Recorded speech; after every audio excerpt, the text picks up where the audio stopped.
Ace to the OV. I used to use one place better OZ.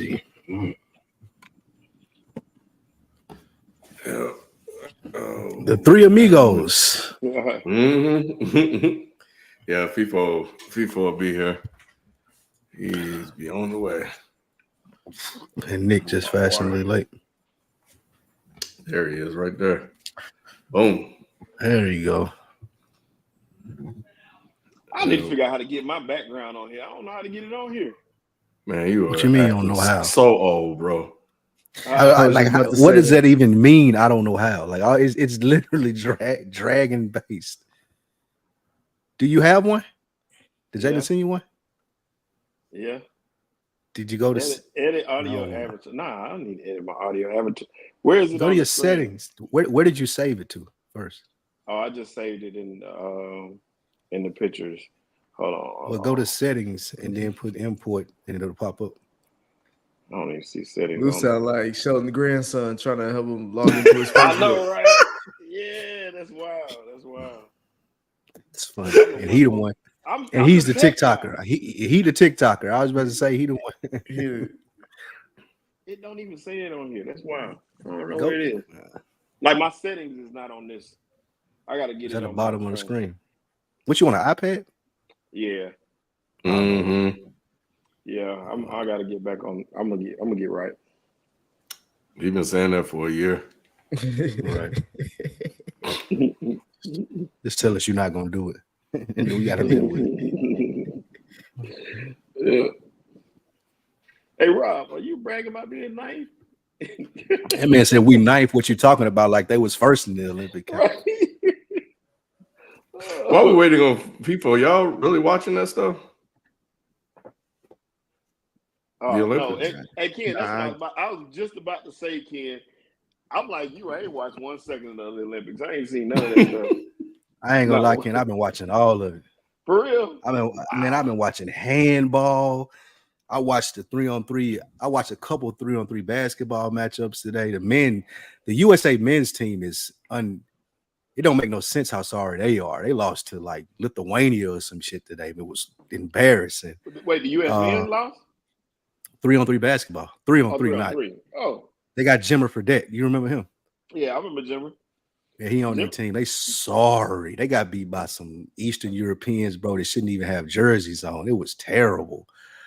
But the women's 3-on-3 basketball was good too. But that's what I've been watching. The 3-on-3 basketball, the little canoe shit where they go through the different little things in the river, and handball. Handball been good too. You got too much time on your hands, bro. That's all I gotta say. No, watch it while I'm working though. Like I have it playing in the background. Man. And the gymnastics, of course. Gymnastics, I understand though. But they killed. I saw they killed it. There was a chick that just fell and busted her face. She cut her shit open. She was bleeding on the last thing. A chick from Brazil. I saw where Coco lost today and was crying. Mm-hmm. She lost second round match. That's how she was crying. All right, well, we're not waiting on Fifo anymore. Damn, bro. That's what we waiting on. Damn. Handball. Fifo well, late. Fifo even late working from home, boy. That boy legend, man. Man, people like Will Smith's daddy. He is not coming, bro. Oh boy. Man, this wind going crazy. All right, yeah, it's pretty bad. It's gonna be this way until 11. So hopefully, that's why we also need to get started before something go out. All right. Oh, there you go. You gotta say his name 5 times like Candyman. Hey man, every time Ken sends this shit, bro, it's not in my email box. You go to spam? His shit don't go to spam because it's the same email address. He says it from Dead End Hip Hop. Hey Ken, I hope the power go out when it's time for Nick to give his top 10 because boy. Hey Rob, we'll see how long my back hold up, bro. Because I've been doing some manual labor for the last week or so. But all right, man, let's go ahead and jump. You jacked up too, Ken? No, I'm good. I'm good. This is the place where sports opinions collide. That is Sports. I'm your host, Kenneth Means. Joining me, we got Fifo, Nick, Shelton, and Spike. What up, fellas? What's happening? What's up? Chilling. Well, I guess if you guys are listening to the audio, we had a little pre-Olympic conversation while we were waiting for notification to go out of Fifo to show up. So yeah, apparently handball is where it's at this year. Some handball matchups be popping. I was about to say, I was like, they gotta be a pause. I was trying to let Lou get away with it. He said it too many times. I was like, all right. Oh shit. That's funny as hell. Oh man, but we had some news, man. Some breaking news Sunday, Saturday. One of those days. Yeah. It's very recent. Yeah. It was like the 20. What day was that? Monday? Yeah. It was like between Sunday and Monday. Tua, they broke Tua off, bro. He got a 4-year contract extension worth $212.4 million with $167 million and guaranteed. This will make him the third highest paid QB in the NFL with an annual salary of $53.1 million. Did they get this right? Did the Dolphins get it right by signing him to an extension? Fifo, that's your squad. What you I'm about to think? say, yeah, that's one of Fifo's many territories. Lights are blinking already. Tua wouldn't be necessarily my pick, but this is from the world of Nick, where who else you gonna get? You know what I'm saying? Are you gonna chance it with a rookie QB? Like, you don't know what your draft position is gonna be. Obviously, the team is a good team around Tua. So even without Tua, you suspect they're not gonna get a top 3, top 5 pick. And then at the end of the day, it's not guaranteed. So we know Tua is decent at best, right? When I look at that contract, I look at him and I put him in the same category as Jared Goff, a guy that is good enough that can potentially with a good team around you, potentially make it to a Super Bowl. Is he going to win it? I don't think so. I don't think he's that talented. I don't think he's that special. I don't think he's the difference. And we know this about Miami, right? Like, it goes beyond Tua. It goes into the Dolphins have always been soft. They play in Miami. They play in nice warm weather. When them boys got to travel, they don't travel well. So the more physical teams or teams that have more of an elite QB, they lose against those teams. But again, what are you going to do? Draft another person?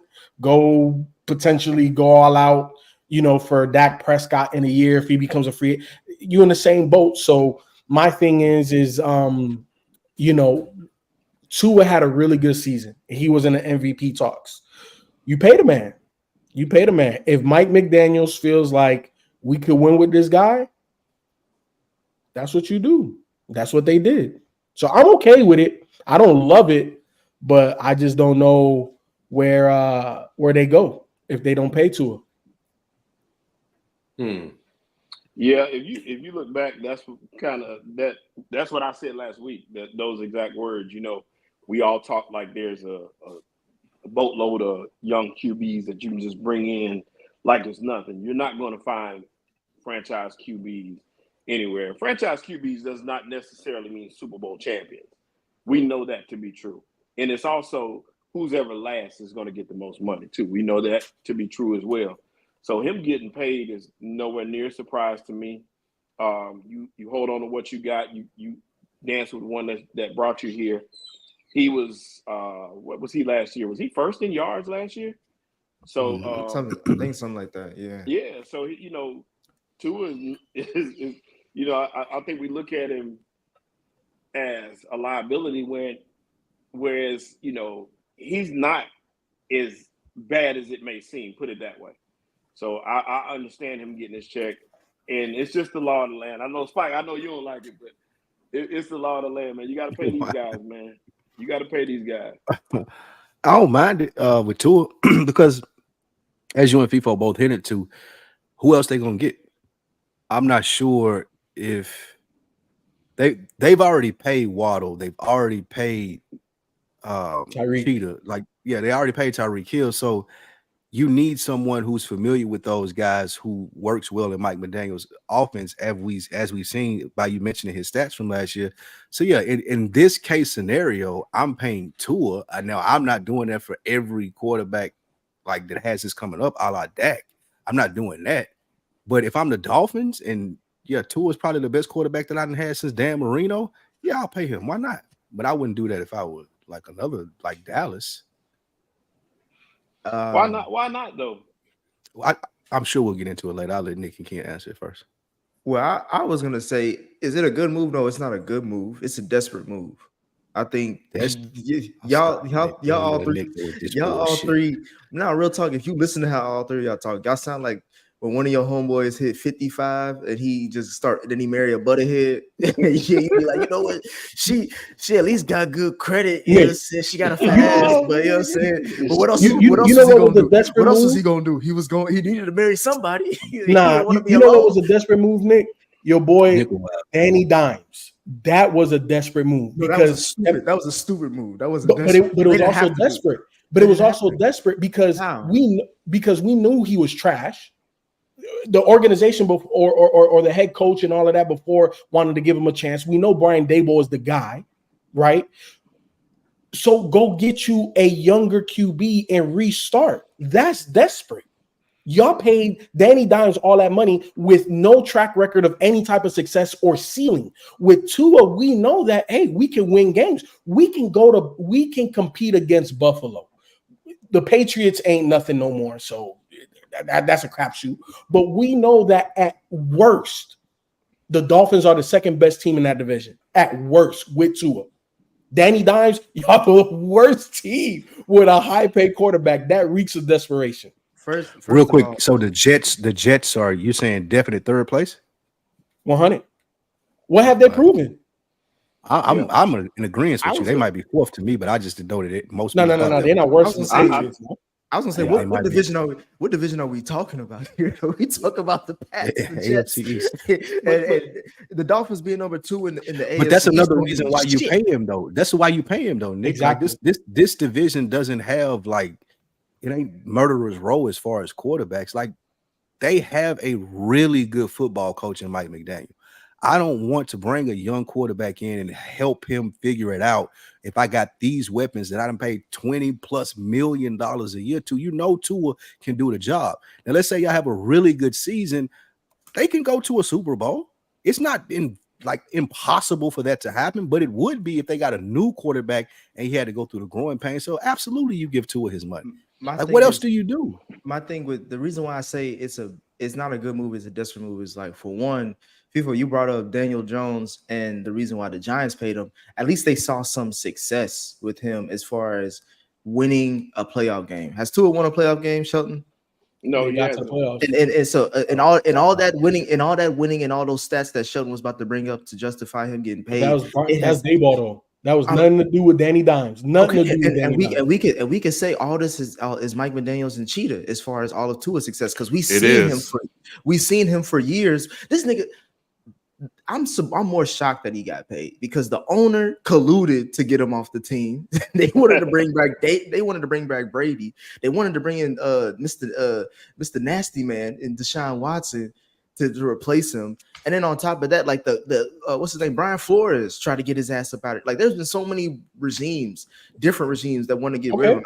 At least with Daboll, with the Giants, there was one regime. I was like, look, I know this isn't the guy that we wanted, but we willing to work with him at least. All the other same thing with Mike McDaniel, though. But it's the same thing with Mike McDaniel. Every other coach that you named were defensive head coaches. This is the first time that Tua had an offensive head coach, and it works. The offense is catered to Tua's strengths. Get the ball out quick, let the wide receivers utilize their special abilities, which is short area, and take it to the house. And then behind him, he got 2 running backs that are arguably the fastest running backs in the league. So we could throw screens, we could give it to him up the middle, stretch plays, whatever. The Mike McDaniel is the reason why they paid Tua. Tua didn't get paid because of Tua's performance. But what you're describing isn't really offense catered to Tua. It's more so sounds like an offense that's catered to. You could put any kind of young QB behind it. Let me say this. I think you, based off what you said, Fifo, if I had a young QB, what's the things you mentioned are the things I want to do. Get the ball out of his hands quick when it comes to like quick passes, quick short screens. Tua doesn't throw it down the field because he doesn't have an arm. So he does though. But he does though. Because Tyreek still led the league in bombs. Shelton, we was joking about this all last season, bro. How he be throwing ducks. He got a noodle arm. He got a noodle arm. But it works in Mike McDaniel's system, and that's the point. Like, you can't just bring some young quarterback in, Nick, and expect him to understand the scheme. Tua is, I mean, it's the reason he was at Alabama. He was a top-rated QB his whole career. He understands the scheme. We've already got this worked out with him. I can't bring some new dude in next year and expect him to understand a complex system like Mike McDaniel runs. Can't is a strong word. Even if you look at it that way, the man led the league in passing. That alone speaks volumes. I mean, you got to take that into consideration. Now, you got other areas to shore up in that offense. And yeah, my problem with Tua is he didn't win the big games. But I still feel safer with the number 1 passer in the league as opposed to starting off. What is that? But what does that mean? Like, we're talking about, like, again, these contracts we're talking about, these contract numbers we're looking at, they used to justify. Now we're going to get into the conversation later, but they used to justify someone's category as far as the rankings on talent level, or at least rankings on like how good you are in the NFL at your position. Those don't matter no more. It's just like y'all mentioned, like these are just more next up contracts. So everything you saying, Sheldon, as far as his stats and all that, they don't mean shit, because at the end of the day, in the hardest conference in the NFL, and on top of that, he's not even probably top 5 in the conference. He's not even you could argue he may not even be top 2 in his division with a healthy Aaron Rodgers. With the healthy Aaron Rodgers coming back, I'm just saying, with the healthy Aaron Rodgers, you could argue. There's the argument to be made. But based on what though, Nick? Like what measuring point, litmus stick are you using to say these? I'm using playoff 6, like playoff 6, or even division 6. Let's just go to the division. They were 8-3 last year at one point, and the Buffalo Bills were like 6-6. We didn't even expect Buffalo to even make it to the playoffs, right? And then all of a sudden, the pendulum swung, and Buffalo went on a run, and they didn't. They lost the division when they were up 2 to 3 games going towards the end of the season. And then when they get to the playoffs, the one thing that we just talked about is that he doesn't play. I think if it's under 46 degrees, he has a losing record. If not, he doesn't win any games. And on top of that, against playoff teams, he doesn't win at all. Like the crazy stats that we did look at is when he plays playoff teams versus when he doesn't. Those are when he gets all his stats, when he don't play nobody, when he playing garbage to teams. So to me, it's just like, again, this contract is a desperate move because they're not able to move up in the draft. Because for example, the Giants tried to move up in this year's draft to get what's his name, the QB that the Patriots got. They didn't want to do that because obviously the Patriots needed to make a new transition outside of Matt Jones. And so if the Giants were picking 6, they couldn't even get into the top 4. So obviously the Dolphins, based off the winning that they've been doing, they're not in a position to go up to get draft a QB. So again, they're just kind of stuck. And like Fifo said, they haven't had a good QB since Dan Marino, which says a lot about the organization more than it says about Tua. It just seems like it's just a desperate, like, this is what I have. I got to make best. Nick, what's the alternative? If this is desperate, what is the right move? That's the thing. That's the reason why I'm saying the alternative. There is no alternative, and that's why it's desperate. They have no other choice. They put themselves in this hole where they're shackled to Tua, right? Because they've been for the last 5 seasons. They have found for the last 5 seasons. You can't tell me I'm lying on this, Fifo. The last 5 seasons, you could look at the track record of Tua and you'd be like, there's been somehow, some way this organization tried to move up off him and they couldn't, so they just had to deal with him. They're really just dealing with him. Let me ask you. The only time that they were thinking about moving up off of him is when he had those dual concussions in those back-to-back weeks. Which was like 2 seasons ago. That was 2 seasons. Okay. But they didn't know if he would be healthy. It was never a performance thing, bro. He's always, since Mike McDaniel has been there and they've been working together, he has always been able to do what Mike McDaniel needed him to do as a quarterback. I don't think so. And the Dolphins feel like, and the reason I don't think it's desperate, the Dolphins feel like that may be enough for them to win the Super Bowl, which is why McDaniel is a head coach. They did the right thing. It wasn't desperate. They have no other option. I don't think that makes them desperate. I think that makes them more so smart, especially in comparison, like I was telling Shelton, to the Cowboys. They have their investment in their coach, in their system. Now they have a quarterback that they feel like can take them the right way because they've surrounded him with the stuff that he needs.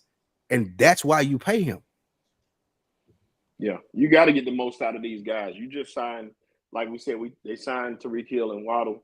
You got to get the most out of them, and he's the best option. If you try to start over with a quarterback, it's not going to make sense. And Watson, we know at this point, was not the right move. Ken, what are your thoughts? Because I don't, we haven't heard from you. Because I can go on with this. You on mute? The big screen, boy. He like, y'all need to shut up. Let me put the big screen up. I didn't do that. But not too much, man. I mean, they had no choice. What were they going to do? So, this was the guy that works with the coach that they had in their system. There's no other available options out there. So we're just going to go with Tua. But I do agree with Nick. I mean, they didn't want the guy. Like, they were looking to move on from him. I think they just ended up in a situation where they got a coach that is able to utilize what Tua does best, and that is quick passes and short to medium accuracy. And now the thing is, can they capitalize on that? Can they find a way to turn that into bona fide real playoff success? And that is a question mark. But yeah, just when he was about to start cooking. Yeah. That's that Southside Atlanta internet, boy. We ain't hear that last part, kid. Yeah, it's power. But I was just saying that this also tells me that they're looking to keep Mike McDaniels around for 4 years as well. So we'll see how it go, but they didn't have any other choice. If they could have moved on for Tua, they damn sure would have. So, but yeah, man, the next guy that got paid,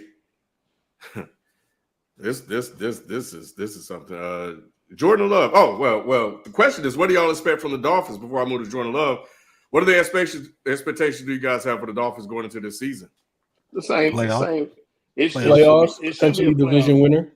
Yeah, it should be a playoff win at this point. They should at least get one, but I kind of expect the same, man. The Dolphins are that middle of the road team that's going to put up these gaudy stats, but there's no filler. They're not going to knock anybody off. I say playoffs. I think that Tua has proved that he's good enough to put them in a position to win playoff games. Now it's on Mike McDaniels to do what he needs to do as a head coach and the rest of that roster to come through. It's not on Tua at this point, so playoffs. Not on Tua. Division win. Yes, they got to win the division. I think top to bottom, they are better than Buffalo. Josh Allen is a better quarterback, but offensively, defensively, I think the Dolphins are a superior team. You pay your quarterback this type of money, it's you know what I'm saying? It's time for some expectations. So not only win the division, but like Shelton said, win a playoff game, at least one, minimum. Which one is a higher priority? Win a playoff game. Playoff game at this point. I don't see them winning the division. I don't see them. You think Buffalo? I got them third. I got them third in the division.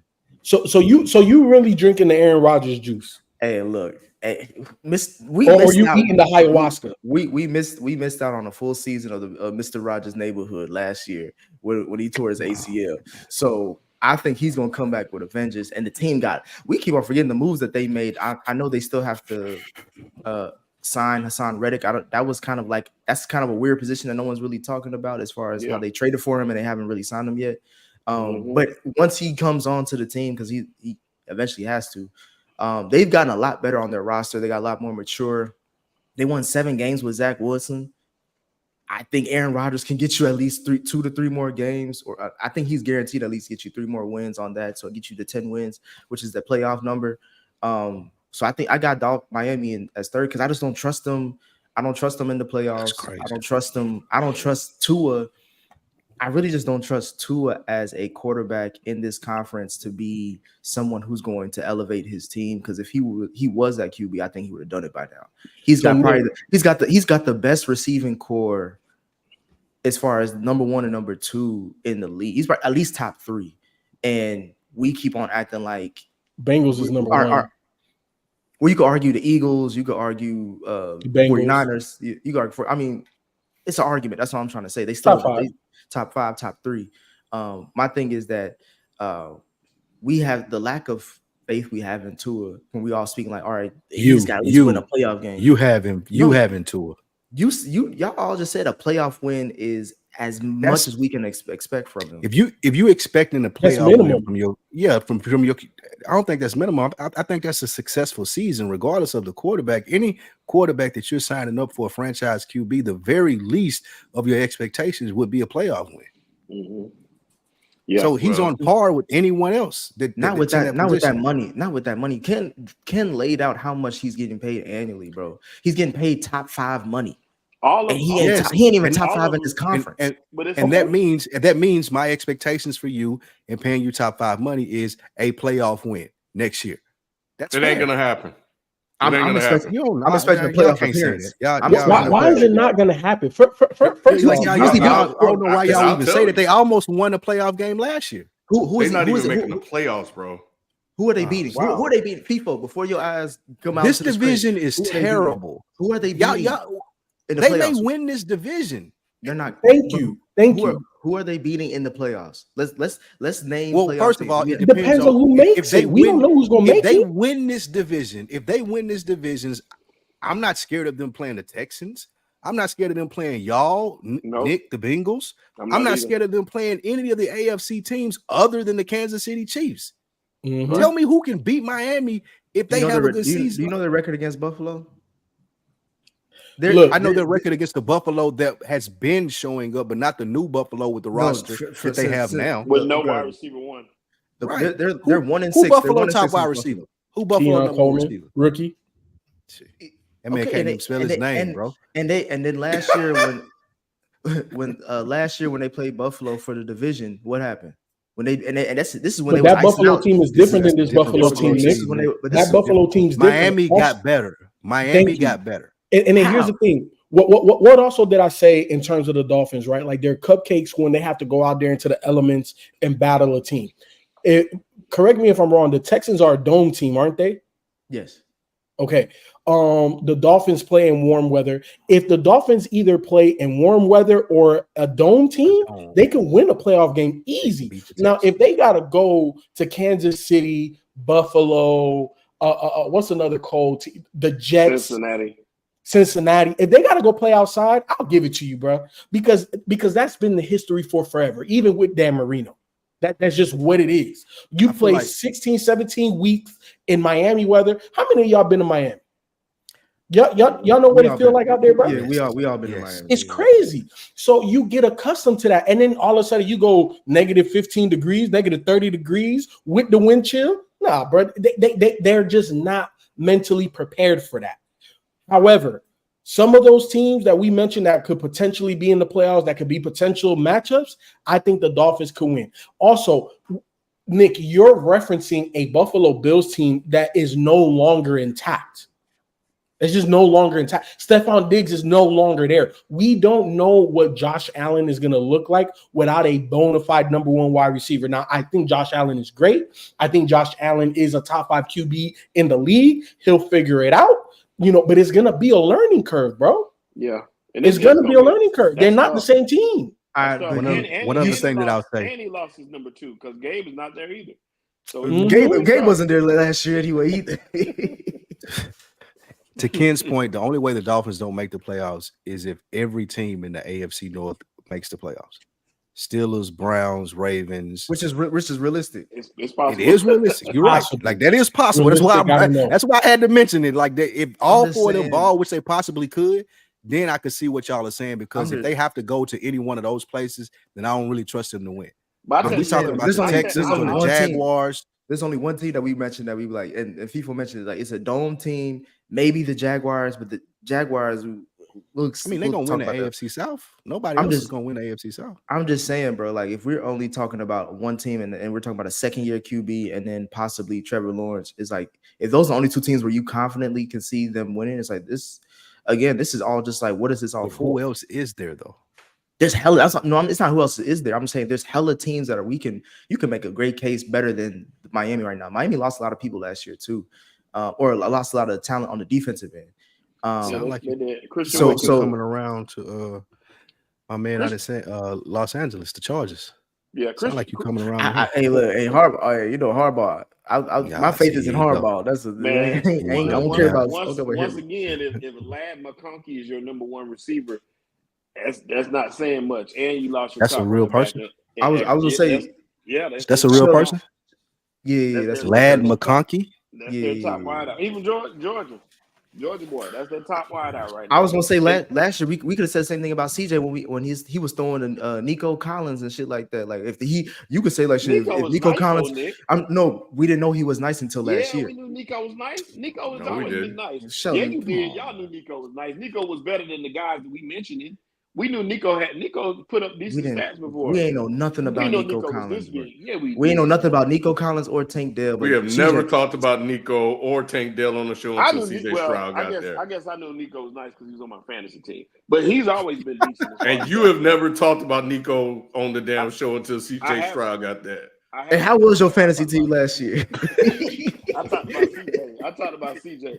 But we knew Nico was decent though, because Nico didn't he have 1,000? No, bro. I'm telling you, shut the. He did not, bro. Again, that's what I'm saying. It's like I have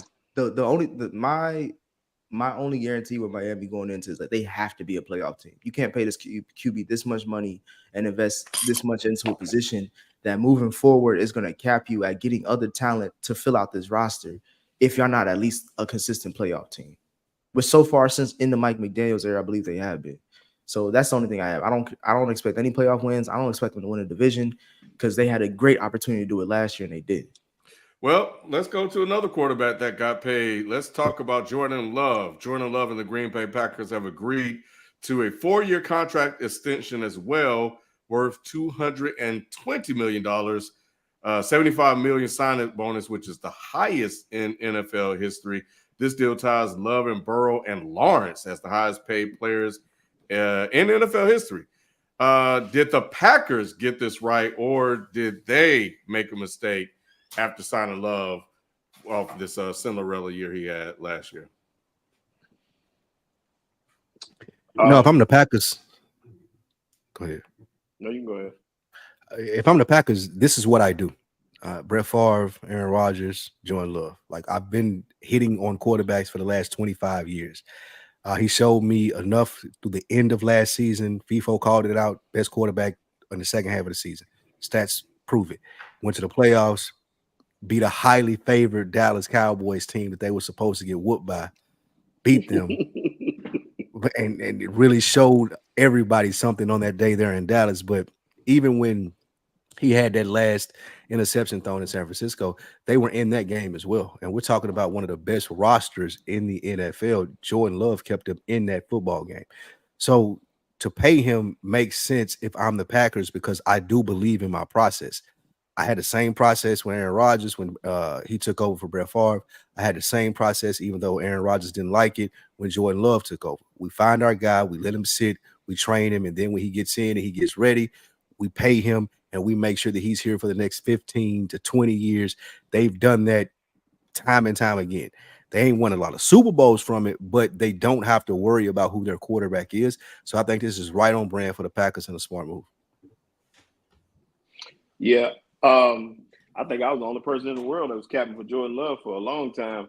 You keep on saying that, bro. You ain't. Was I not? Was I not? No, Fifo was calling him out last year, said he was great. No, was I not, Ken? You always say be there.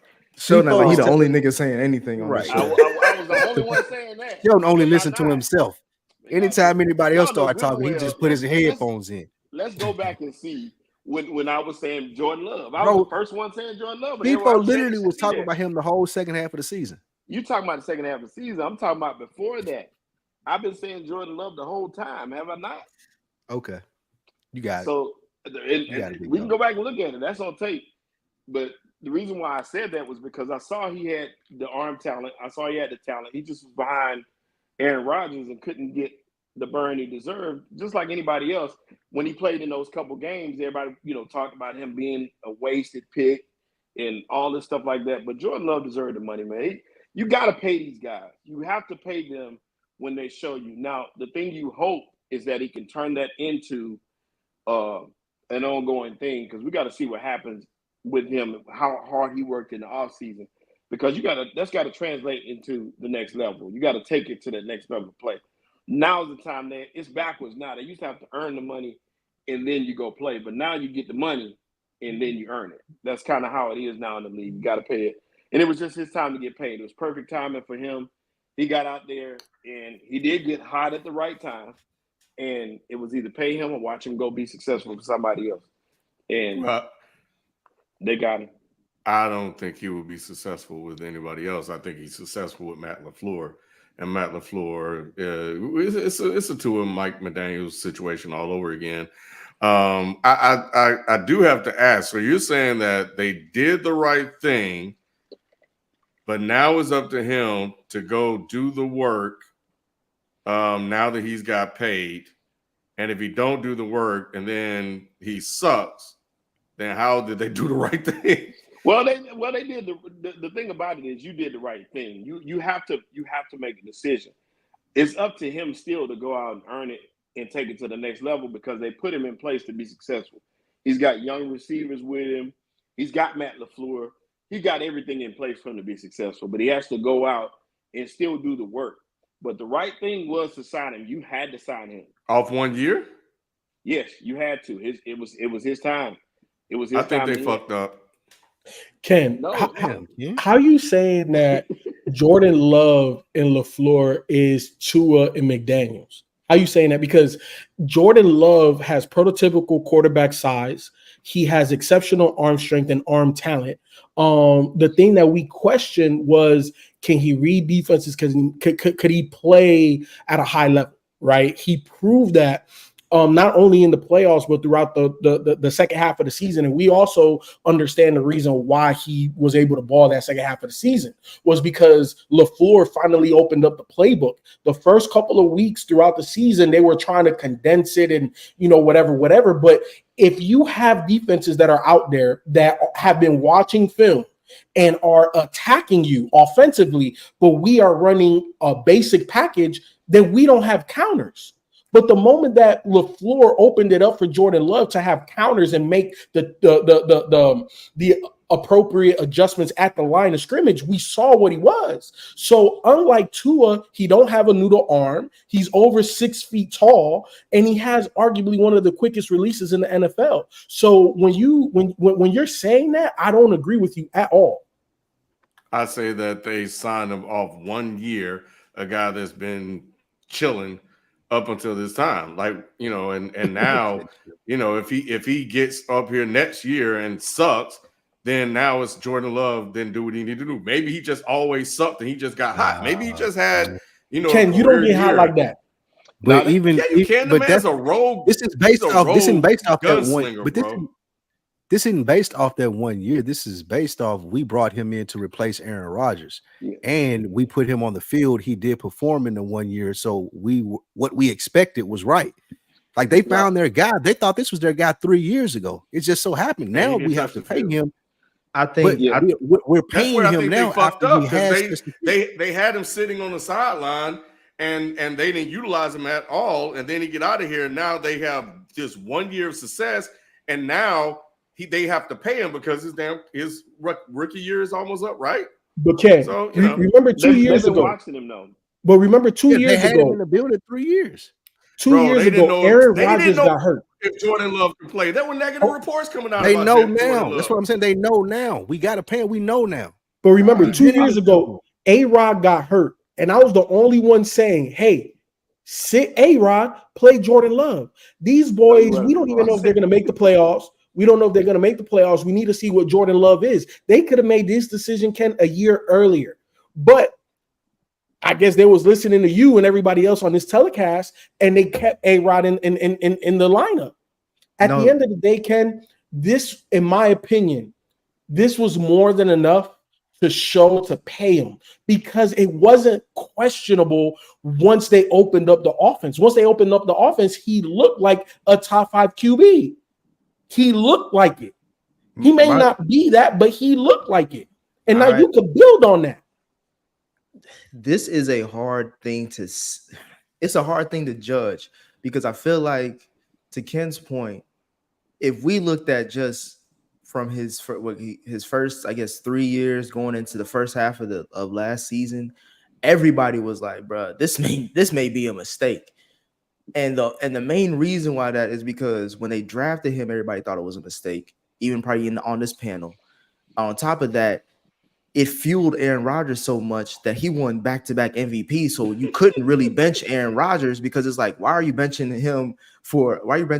a legendary quarterback who's coming off some of his best seasons for a guy that he got hurt? No, I'm saying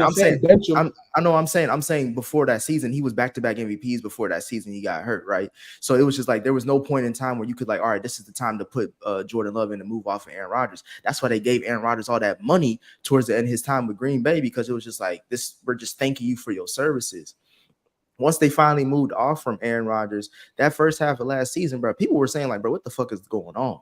Even like that start that he had to the end of one of the games that Rodgers was hurt, when they played Kansas City or something like that, he looked bad in that game too. And people were like, oh shit, this is the guy we said we was going to groom after Aaron Rodgers. You know what I'm saying? And it was, so now the end of last season, this is more about like great timing and what have you done for me lately? Because the last things we have in our mind is him going 14-1 as a QB for his touchdown interception ratio, and then him beating Dallas on the road, and him going toe to toe with eventually the representative of the NFC against the 49ers. So of course, right now it's like, it's easy to say, yeah, pay this man. He's next up. This is another great QB that the Green Bay Packers have drafted. Like, we can gloss over that. But my thing is, for where we are right now with QBs, it's all about timing. And sometimes regardless of time, it's just like, regardless of what you do, you're going to get paid. With Jordan Love, he's still a big question mark. Like, I don't feel as confident in Jordan Love as I do with CJ. You know what I'm saying? And I'm going off of that because with Jordan Love,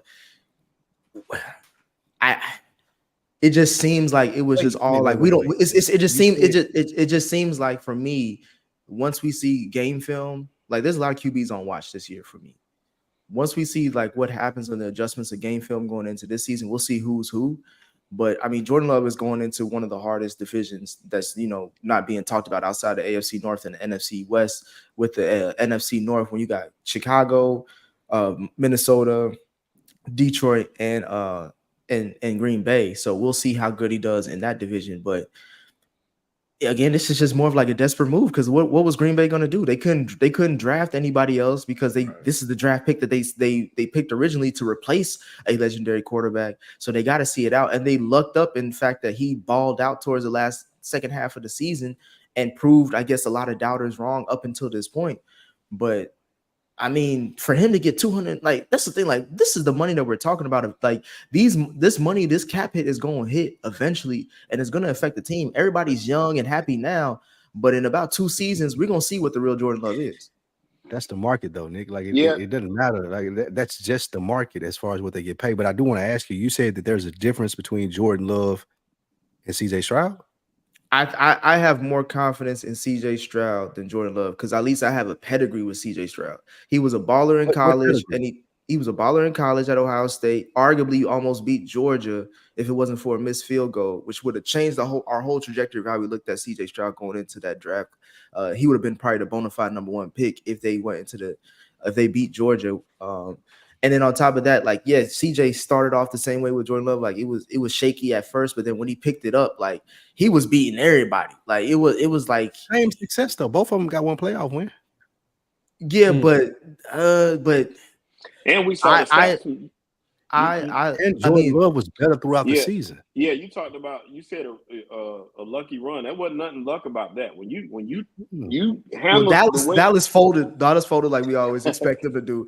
And then the 49ers lucked up with more so based off of Purdy just throwing up whatever and Brandon Ayuk making things happen. Correct. But I'm saying, like, with CJ, there was an argument.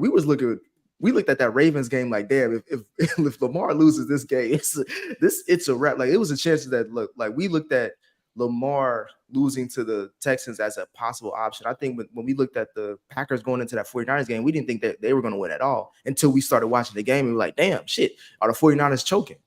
Yeah, they should have won. And like I said, to be honest, if you look at it, and it started on Thanksgiving Day, by the way. It started that first game for him, Thanksgiving, is when they kind of opened it up for him. But he played well all season. So like you said, he still has to go out and prove it. They all do. Tua does. CJ Stroud even does. They all got to come out and show that last season wasn't a fluke for all those quarterbacks. But we have those expectations kind of almost every season, especially with young QBs. Like, all right, we got to see if you can keep this up. But these are all hitting on paydays, though. That's the reason why I'm emphasizing the hesitancy as far as are these good moves, is because you are now heavily invested in somebody who you still have a lot of question marks on. You know what I'm saying? Like, he only has, like, we're only talking about one playoff win difference between a lot of these QBs, and a lot of them, and some of them have been in the league for a while, and some of them are just coming off a very hot season of their first year starting.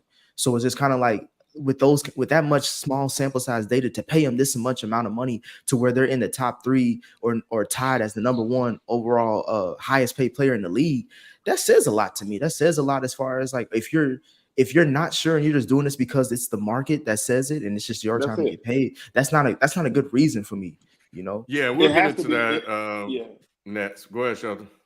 No, I was just gonna say it has to be, though, Nick. That's just the law of the land. You got to pay these guys. You have to pay them. Like, the next one is going to get paid more, and then the next one more after that. That's just the law of the land. We all know Patrick Mahomes should be the highest paid quarterback in the league by far. Shouldn't even be a question, but after that, these guys are just, who's ever next is going to be the next one to get paid. That's why everybody's waiting. You know, when you look, and the same thing goes for receivers now at this point too. You know, whoever was the next one to get paid was going to be higher than the last. It didn't matter what you did. It didn't matter if you were better than the last. You just was the next one in line. So that's just what it is, law of the land. And what these guys are hoping is by the time these quarterback numbers hit, the salary cap will have increased by that point, and these numbers are going to be minute at some point. What are your expectations for Green Bay next year? Well, Green Bay should definitely be a playoff team. They're probably going to still finish second in the division behind Detroit. I hate saying it. Detroit who? I hate the Lions. That's the best team in the division. Stop it, man. What do you mean stop? I told y'all all last year what the Browns was going to do. Lou, I hate it. You did it. You were wrong all last year. No, I was not, Ken. I was not. They led y'all to believe that they were going to do something else until they got their asses kicked, and it came back on the 49ers, and we seen who the Lions were that I was saying they were all year. The Lions are not going to win that division. What game did the Packers take the for Packers that to happen? The 49ers game. Yo, what round was that? They was up against the 49ers. What round was that? Ken, minute details. What do you think? Minute details. They did choke. They did choke that game, bro. What details? The shit out of them. Yeah, they did. What details you have for Green Bay then? I think Green Bay will win that division. I ain't mad at you, Lou. I don't know if they'll win a playoff game, but I think they'll win that division. What say you, Fifo? I think the Lions win the division. What about the Packers? Yeah. We don't care about the Lions right now. We talking about what Love gonna do with this money. If the Lions win, that means that the Packers are second. No, are they a playoff team? What are your expectations? Okay. Yeah, they're a playoff team. Yeah, to me, again, this is what I'm saying. Is like I think they're a playoff team too, but it's like, what does that mean? Like, especially in the NFC, like the NFC is not as stacked as the AFC. So like being a playoff team actually kind of means more because you could be one of the top 5 teams in your whole conference, right? So like you're really only the 2 teams that people are really only worried about in the NFC, in my opinion, is the 49ers and the Eagles. Outside of that, it's a free for all. It's a free for all. It's worried about the Eagles. I'm just saying those are the 2 teams that have been to the NFC conference game. You're right, man. Those are the main. No one is worried about the Eagles. Those are the main. The Eagles got a new quarterback. They got a new quarterback. Is there a running back still playing quarterback for the Eagles team, or did they get somebody new? All I'm saying is Kenny Pickett starting. Is Kenny Pickett gonna start? Then maybe we'll be worried about the Eagles. That third slot is still open in the NFC as far as like legit NFC title contender. So. To me, it's just like being a playoff team at NFC. Like it seems like that's easy. Baker Mayfield was a playoff. The Bucs were a playoff team. What else are we talking about here? Are you winning playoff games? Are you going to be in the divisional or even conference? Are they divisional or conference title contenders? Is what I'm trying to get at. And I don't think they are. I think I'll pick Detroit over them. But what do you think holds them back? Because offensively, they went and got yeah, Matt LaFleur. My stock on Matt LaFleur skyrocketed last season as far as like his play calling. Yeah, he was able to manage Jordan Love. Like he put them in. Like Jordan Love was like Ken's point. Jordan Love was the one that threw that pick. Like they really could have won that game. They just needed to go down the field. I think either kick a field goal or score a touchdown to win that game. And up until that pick, it looked like that was what was going to happen. But to me, it's like, it's on Jordan Love. Like he's the main thing that's going to stop them. And we don't have enough evidence to say that he's good enough to move him forward. But if they were an interception away, right? Do you not think? And here's the thing, right? Like with a lot of young quarterbacks, we've seen it, especially in more recent times. The ones that get the playing time, when they finally get the playing time, they prove something. They typically get better. So if Jordan Love was an interception away from making the NFC Championship game, why wouldn't that be the case this season? It's experience. Like I don't think he's had it. That was his first time. But he has experience now. Well, the first time going through the playoffs, he didn't know what the hell he was doing. It was just like it was new for him. He knew what he was doing in Dallas. He knew what he was doing in Dallas. I think Dallas didn't know. And he looked pretty good in San Fran too. Until the end. He looked good. I think he threw 2 picks in that game, he threw 2 picks in that game-ending pick. I think. Yeah. Well, he threw 2 picks, but the worst was that game-ending pick. I'm just saying, they were still in the game though. He had the ball to win the game at the end, and that's what you want. And that's why you pay him, because he's now got that experience. He ain't gonna do that again. If I pay a rookie dude, or if I bring somebody else in, he got to go through all those growing pains again. Your coach get older, all the players that you paid all this money to gets older. I got him now because he's going through that. And my expectation, if my people who are out scouting are good, is he can overcome this. Yes. Next year, I don't expect him to have those same problems. And he has those receivers back again. He has that team back. You got Jacobs you added in the backfield. That team is pretty stout. And you keep him with those guys. He's from 1 year familiar with Romeo Dobbs and Christian Watson, keeping those guys on the field with him. And you talking about them receivers like they mean something. They got a talented young group. Were you telling us about them too? Yeah. This show claim they was on his fantasy team. No. He had on the fantasy team. I'm just saying, I would definitely tell you about Jordan Love, and you can't pretend like I wouldn't. For how much he's I was talking about Nico Collins. Oh, Nico. I wasn't telling you about Nico. for as much as Green Bay is paying him out, I think making the playoffs is low expectations. I don't know if we got to this, but my bad. No, go ahead. I was gonna say Sheldon asked me about the quarterback that didn't get paid, and that's Dak. Do we want to talk about that, Ken, or do we have time before we move on to the next thing? Didn't really want to talk about it. It was on the list. No, was he up? Sheldon asked me, Ken. Don't act like it. Sheldon asked me, Ken, and don't forget that this is the team that rules the conversation, America's team. So everybody's gonna hear it and get clicks from this because we're talking about Dallas. Sheldon, to answer your question, no, absolutely, I would not pay Dak, and it's because the same things that I said for Miami and the same things that I said for Green Bay, they believe in their coaches. we have a coach that's on a 1-year deal, and if I re-sign Dak, now I got to get him reacclimated to another coach if Mike McCarthy is terrible this year, or I get rid of both of them and just want to sign another coach and quarterback. But there is a reason, and a smart reason, I believe, that Dallas isn't re-signing Dak is because we just don't know what's going to happen. Like, bro, we've been in this position before. We've been to the playoffs. You won playoff games. You lost playoff games. They are still not sure. Yeah, whatever. They still ain't sure as to what he's able to do.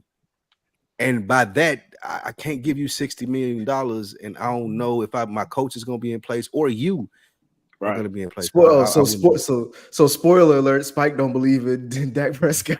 All right, I mean, I think we have a bad season, bro. That wasn't breaking news. My thing, if Dallas doesn't pay Dak, that's the dumbest move in the world. It's not dumb. There's no. Can you see? Let me ask you this: can you see him going to win a Super Bowl somewhere? Can I see him going? Yeah, I can see him going to win a Super Bowl somewhere. You wouldn't be surprised if Dak it's not went gonna be somewhere else and won a Super Bowl. It'll probably be easier somewhere else other than Dallas. That's what I'm saying. Like outside of that, like I can see him winning. This is the best team he's ever going to be on. That may be this team right here is the best team that he's ever going to be on. So if he's going to win a Super Bowl, it's going to be with this team. Yeah, but my thing is this is like so you were saying like worst case scenario, you move off of Dak and Mike McCarthy, and then you start the worst over. Case scenario. That's just a scenario. That is worst case scenario. It's not worst case scenario. What's worst case scenario? I don't think that getting rid of Dak is worst case. That's the next step. But my thing is like you're scorching earth after you're scorching earth. You're either gonna heavily overpay both of them, or you're gonna scorch the earth, right? Mike McCarthy not getting overpaid. You're gonna pay to keep him around if they win the same amount of games they won the last 2 seasons, which is 12 games, and if they win more, if they get to the NFC title game, I think that's justification for Dak getting a contract extension if they don't do it before the start of the season. So you're either going to do that and overpay him because all these quarterbacks got paid. So he's going to reset the market, like we all mentioned. That's what the QB market is. Or you're going to get rid of him and start over from scratch with, again, I think y'all going to be a good enough team to where y'all not going to get a top pick, and you're going to have to look for a new head coach. It's just kind of like, what do y'all don't really have a future plan right now. If you pushing all your chips in there and saying this is a make or break it, win the Super Bowl or at least get to the Super Bowl or else. Yes, y'all haven't done that in 30 plus years. So it's like, that doesn't sound like a good plan. No, you're not wrong in what you're saying, but if you were paying these people, you would do the same thing. You'd be like, well, why would I extend Mike McCarthy if I'm not sure even if this year they make the Super Bowl? What about consistency? Like, I don't care about like he ain't.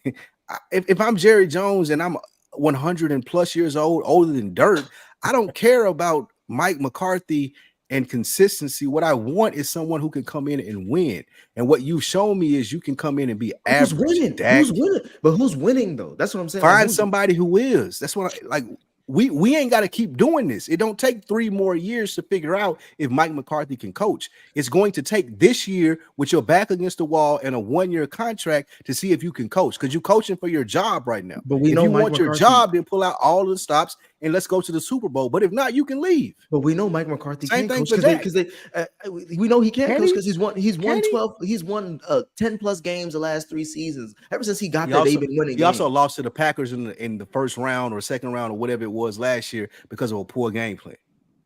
You're good and you won with Aaron Rodgers. Can you win with Dak? You know what round it was. He tried. Let's go Trey Lance. He tried to move it up. Let's go Trey Lance. All I gotta say is let's go Trey Lance. Let's go Trey Lance. I've done a complete 360 on Trey Lance. Let's go Trey Lance. Oh my God, bro.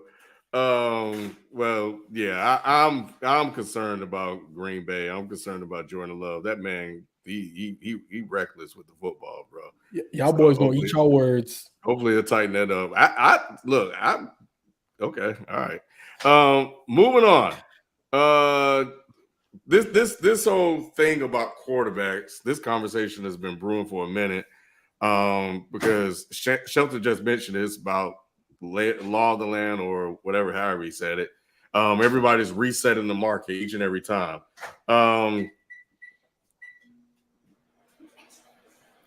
Do we need to have a conversation on the QB market, or is this just the cost of doing business as an NFL franchise? Just the cost of doing business. And I think one of the things that we don't talk about enough is how the salary cap continues to increase. And when that salary cap increases, these contracts don't look as bad when you see how much money that they actually have to spend. Now, I do think it's a little crazy for some of these QBs to be a third or a quarter of the total salary cap of a team, but it's just how the NFL is constructed. And, you know, Shannon Sharp talks about it. Whenever the deal is up, right? The players that make the most money, they can hold out. But the ones that are, 48 through 53 and, 40 through 53, them boys don't got that type of money. But the next time that they're up for negotiation, this is something that they got to negotiate, Ken. They got to negotiate. I think guaranteed money. I think they gotta do something with the cap. I think changes need to happen because the popularity of the NFL is only increasing. They're only making more money, and they're only going to continue to make more money as media continues to diversify itself, right? And it's going to go to the highest bidder. So my thing is, it is what it is right now, but the players got to make the changes when it's the time to make the change. And if they got to hold out, then they got to hold out. Yeah, I think we do need to have a conversation on the QB market because it's getting out of hand. The fact that Jordan Love got basically paid all this money for, 8 games, 9 games. The fact that Tua, who we don't even think is anywhere near the top 5, when it comes to QBs in the league, let alone in this conference, got paid that much.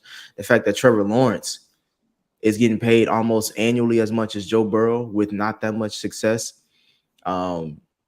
Like the list is going on, and we haven't even got to Brock Purdy. Brock Purdy may end up getting $60 million before anybody, and that may be justified, but that may not be because they got to the Super Bowl with Jimmy G. It's just like there is no measuring stick as far as when we talk about other positions getting paid.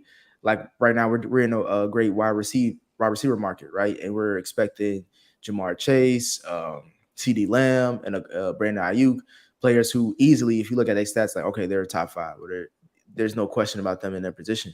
But with these other QBs, we don't do that. And we just say, oh, it's just their time to get paid. But we don't do that for any other position. I think that eventually it's going to have to – the NFL GMs and owners are going to have to market correct because we're now getting to the point, regardless if the salary cap is going up, that just means the QB cap market is going to go up too. And they're going to take up a third of the salary cap for a team. And if your QB isn't top 5 to top 8 and he's taking up that much cap, which means that you're not going to be able to re-sign all that good talent that you drafted if you drafted well. You're not going to be able to be as competitive in the division or in the conference where you got to face Patrick Mahomes, Joe Burrow, Lamar Jackson. Like, how do you justify that with the contract if it doesn't go with wins? You know what I'm saying? Let me ask you something. The NFL, you can cut a player at any given time, can't you? For the most part, yeah.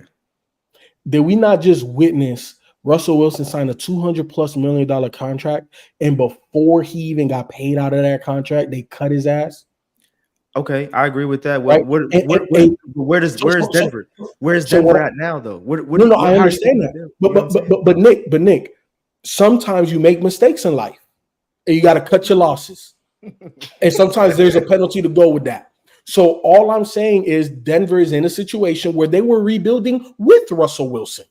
Right. And now they're rebuilding without Russell Wilson. And all it cost them? 2020 hindsight. That's 2020 hindsight. But Nick, all it cost them was a $56 million cap penalty. So can they sign anybody this year? No. But that's 1 year. That's 1 year. And then they're back to square one, which is fine. They didn't have to pay Russell that contract when he got there. I understand, but they cut his ass, right? They did after 2 seasons, but it was a dumb cut because now he didn't even get. But what I'm saying is, it was a contract extension, so he didn't even get paid the money from the contract extension before they cut his ass. So all I'm saying though, Nick, is that you're saying that these teams, they're gonna have to do this, that, and the third. At the end of the day, if they don't like Jordan Love, cut him. They don't like Tua, cut him. But that doesn't look good because you didn't have to do anything. But who cares though? Matter about Like, optics. We only watching on Sundays. We don't care. It doesn't matter to me if the team loses money. I do not care, bro. Right. Y'all are making all of these money from the TV deals, and a couple of people are saying this in the chat as well. The NFL makes a shit ton of money, bro. If they got to burn money on quarterbacks because that's the most popular position, I do not care. I don't care if they got to pay them 70, 80 million dollars a year. It doesn't matter. Y'all got it. Give it to them. Why do we care? Yep. And Lou, I don't. Hold on, Sheldon. Real quick. Don't forget your point. Oh man, Lou is literally insane. Ken, did you not just hear what he said? And then he just had a whole argument about not paying Dak. Right. I'm talking about my team. I ain't talking about everybody. I'm talking about my team. And that was my point. Is like none of us are Broncos fans. So of course we could give two shits in a bucket. But if a Broncos fan is like, bro, we haven't seen any success since Peyton Manning and all the moves they made QB wise have sucked. They're now stuck with Bo Nix as their second coming of whoever the fuck it is. Like, and they've wasted money and time along the way on somebody who they thought they were really invested in to take them to the next level. There is a consequence for all this. Wasting money is still wasting money. There's no good positive. What's the consequence? No, it's not. What's the consequence? There's not, though, Nick. If you can still move on from these players, nobody cares about the money you spend on them. What they care about is the product you put on the field. And each quarterback can get paid for different reasons. You pay Tua because Tua led the league in passing last year. You can't argue that. You pay him for that. You pay Jordan Love because he won a playoff game, and he's with Aaron Rodgers gone, with Devontae gone. You got to pay him for that. So each team is different. You know what I'm saying? And you pay for different reasons. Why did Fifo get upset when the Giants paid Daniel Jones after he won that playoff game? Because we knew he was trash, and they should have went to a rookie QB. The same way the Broncos did. So look, what the Broncos did was sign Russell Wilson because we thought he still had some juice, and we was gonna let him cook. The nigga was burning everything, and not in a good way. You know what I'm saying? We moved on, cut him, and then we just went and got a rookie QB. The Giants were in a similar situation where they didn't have to pay a bum, and they paid a bum. And we all knew he was a bum. We knew he was a bum coming out of college. We knew he should have been a first-round quarterback from the beginning. And they paid that man. They won a playoff game in spite of Daniel Jones. The Packers won because of Jordan Love. So Thank you. Yeah, there's a big difference. You got to still pass the eye test, but you got to give credit where credit is due, and you gotta take care of the one that's in front of you. And like I told you before, by the time these contracts come time to pay the piper, that cap number is going to keep going up. So that number is going to be smaller and smaller. And then just like we thought it was crazy when Patrick, even great as Patrick Mahomes is, when we first saw that deal, that sounded crazy, right? Well, it's nothing now. You understand what I'm saying? So, and they're not Patrick Mahomes. It's not what I'm saying. But what I'm saying is just the number is nothing now. So, we're talking about two different things, though. Like you guys are saying, like, throw as much money at the QB position if you want to, as long as a justification of trying to get it right. My thing is, we know what most of these QBs are. How many seasons do I come into? I'm like, this QB's on watch. This QB's on watch. And y'all be like, bro, no. And I'm like, bro, I tell them they on watch because eventually they're going to be up. Their contract is going to be up, and they're going to be asking for money, and they're going to ask for more money than they deserve, in my opinion. And then they're going to give it to them anyway. And we going to come back and have these conversations. I'm like, they did the stupid thing, and y'all going to say it's just the market. And I'm like, fuck that. Because they don't do that for wide receivers. They don't do that for running backs. We just talked about Josh Jacobs, Zingleheimer Schmidt. He was the leader rusher.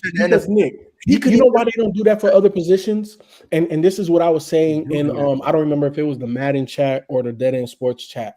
But at the end of the day, right? Like when we look at the Chiefs, they paid Chris Jones, and part of the reason why they couldn't pay L'Jarius Sneed is because they played Chris Jones, right?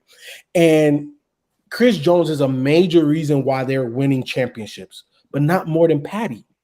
And if you get rid of Chris Jones, that leaves a big void. But at the end of the day, that Kansas City Chiefs team would win more championships with Patty Mahomes and without Chris Jones than with Chris Jones and without Patty.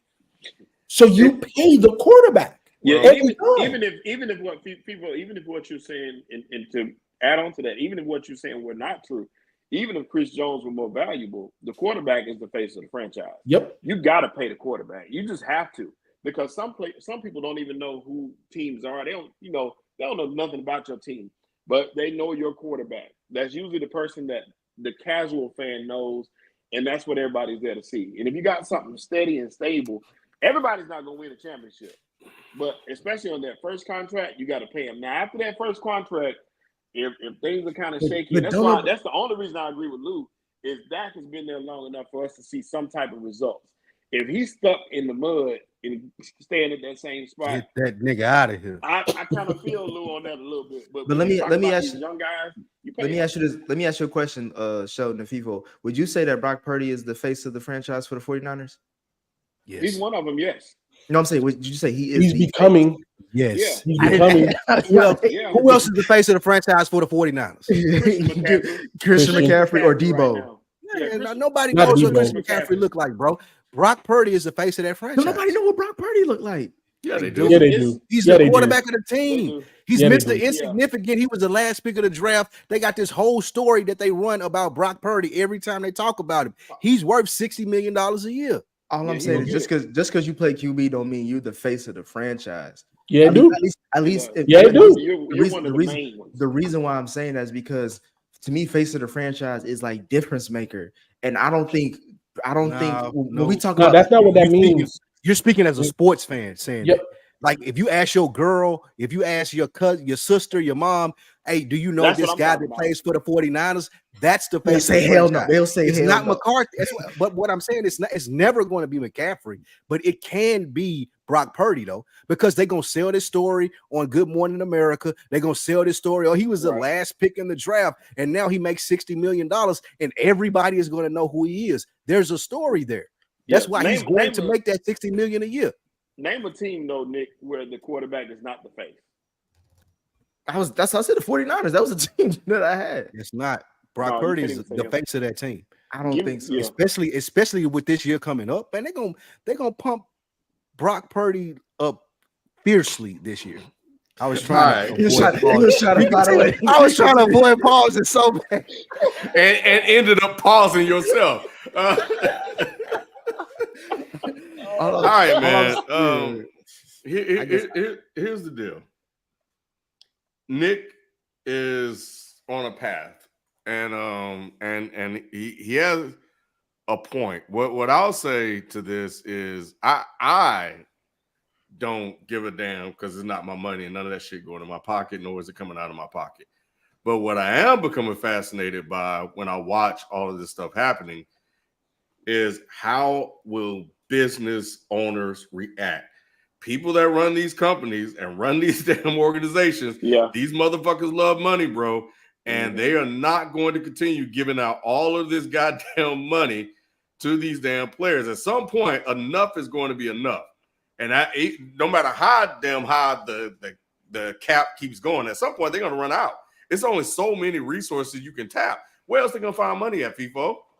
But I think the point is that this is getting out of hand, and these owners will stop paying the next guy up. I think that as a reason to pay quarterbacks, you're going to start seeing them come up with another calculation to figure out how to play these guys outside of the market resetting. That's what you're going to start seeing. I think, Ken, I disagree because I think Amazon, Apple, whatever one of these streaming services, they got more money than God. If Apple come and say, I'm going to spend all of this money with the NFL and we'll do exclusive packages, then the NFL is going to take it. We just seen it with the NBA. Amazon, Apple, the streaming services, they're king, and they got all the money in the world. It don't matter to them.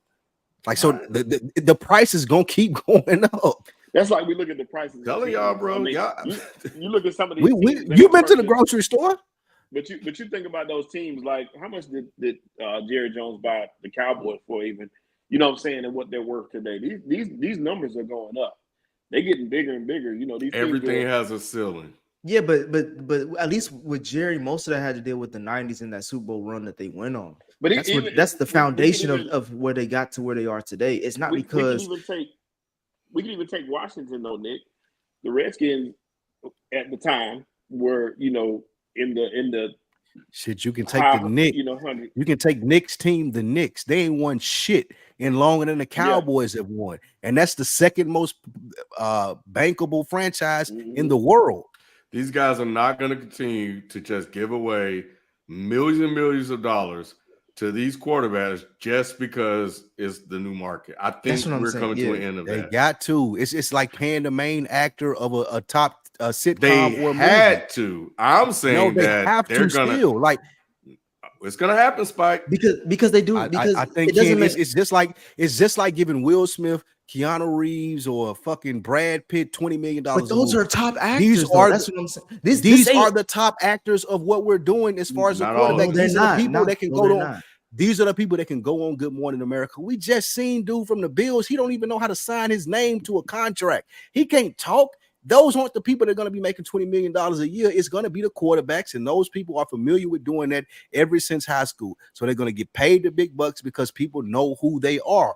Herbert, Tua, Dak, even when he goes and get his money, like it, we just know them. It's easier to promote them people, so they're going to continue to make big money, even if they accomplish what they're supposed to or not.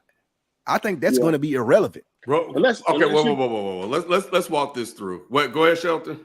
I was gonna say, unless you do it like they did the running back thing, how they kind of flipped off the running backs and kind of got that number to come down. The position is too important. Yeah, like I said, I think it's tough. And I looked it up just now, even like when I was talking about the price of these teams and the worth of these teams. Daniel Snyder bought the Redskins for $800 million in '99. He sold them this year for $6.05 billion. So that just shows you that the worth of the league is still steadily rising. And like you said, you got the Apples and the Amazons and these other streaming services that are still coming. There's TV money that's coming. These numbers are still going to go up. So I don't doubt that they won't continue. Real quick, to what Jalen just said real quick, and I give it to you, Ken, offense sells. The reason that the rest of these, like there are other football leagues. You got arena football leagues, you got AAFL or whatever the fuck it is. They don't have the quarterbacks that the NFL has to promote their league and make the offenses go. The offense sells. So quarterbacks are going to continue to make money because they are the ones that make it look good on TV. And TV is the one that's paying them. It ain't going to stop. Like they're going to keep giving people money based off what they think they can do. It's never going to be based off production. We're past that. Yeah, but when Bryce Young get his check. You just said that they make it look pretty on TV. Not all these motherfuckers make it look pretty. Have you ever tried to look at one of those USFL games, though? I'm just saying not all of the quarterbacks that get paid because they're up next don't make it look pretty, bro. But what I'm saying is there are enough quarterbacks that make it look pretty to where we still continue to tune in, and the NFL is the number one sport. That's why the quarterbacks are making so much money, because they are the ones that drive the product. They will change. Something is going to happen. They will change it and we're going to move on to our top 10 defensive rankings. Everybody's on Fifo. But what I just want to make sure I'm understanding what I'm hearing from the three of you. Y'all are saying that at some point, 5-10 years down the line, average quarterback will be making $100 million a year because he's next up. Potentially. Yeah. Wow. Ain't no fucking way. Yes, absolutely. I'll tell you what, Ken. 10 years ago, you couldn't have told me that Daniel Jones would have made the money he made. So Jalen is right. Jalen is right in the chat. Like Tua is an average quarterback. That's why I said average. Yeah, he's it just so happens that he fits into a good scheme and he's making $60 million a year. Dak Prescott is an average to above average quarterback. He's going to make $60 million a year. Even if the Cowboys give it to him or not, he is going to make $60 million a year. And he's not Peyton Manning. He's not Tom Brady. He's not even Drew Brees. But he's going to make $60 million a year. Now think about that 2, 3, 4, 5 years from now. Those people are going to be making $80 million a year just because the NFL got so much money to spend. Yep. Okay. All right. Y'all keep thinking that shit you want to. These motherfuckers, bro. These motherfucker owners, bro. Yeah, They there's vicious, no bro. alternative. There's no alternative to it. They're gonna make an alternative. That's what I'm There's saying. no alternative to it unless they change the rules of football. They are. That's what I'm saying. They're going to change the rules because the shit's getting out of hand. They let it get out of hand, and now it's to a point where this shit. I'm telling you, the shit has gotten out of hand to the point where everybody's saying the market. Now it's getting to the point where it's untenable. It's ridiculous. The shit looks crazy. And I think they are going to turn around and change the rules and rewrite the rules so they can start keeping some of that money. That's what I'm thinking is going to happen. But we'll see. We'll see. And when that $100 million contract hit, I'll be on here. If you know, so if we're not doing the show, I'll text y'all or something. We'll still be around. Let's get into the top 10 list here. Can we please start with Fifo? So I boycott. I ain't doing it. I'm being messy. I'm being messy like you can. I'm being messy like you can. And that's cool. Can we start with Fifo? Look at Nick's face. Look at Nick. The fans don't know. The fans don't know. I let them know. Bro. Is Nick froze? Is he still on, or is that I think he froze. Asleep? He gotta be. Bro, I thought Nick was asleep, bro. Yeah, he froze. He froze. Look at him. He's spinning now. But no, man, look. He was knocked out. First of all, we've been disrespectful to the positions in football by combining lists, first and foremost. Secondly, it's too, like there aren't real parameters that we're putting around it. So I'm boycotting it. We're being disrespectful. Wait. What do you mean? D tackles and edge rushers. We're being disrespectful. Just like we were being disrespectful. Wait. What do you mean there are no real parameters, though? What does that mean? Because it was like, okay, everybody that put their hand on the ground. Glad you're back, Nick. I'm glad you're back, Nick. Von Miller is an outside linebacker. You know what I'm saying? He's not a DN, but he's a pass rusher. He gets to the quarterback, but he's a linebacker. So he was on your list? I'm done. Was he on your list? If we're not going to go by position, then let's not do it.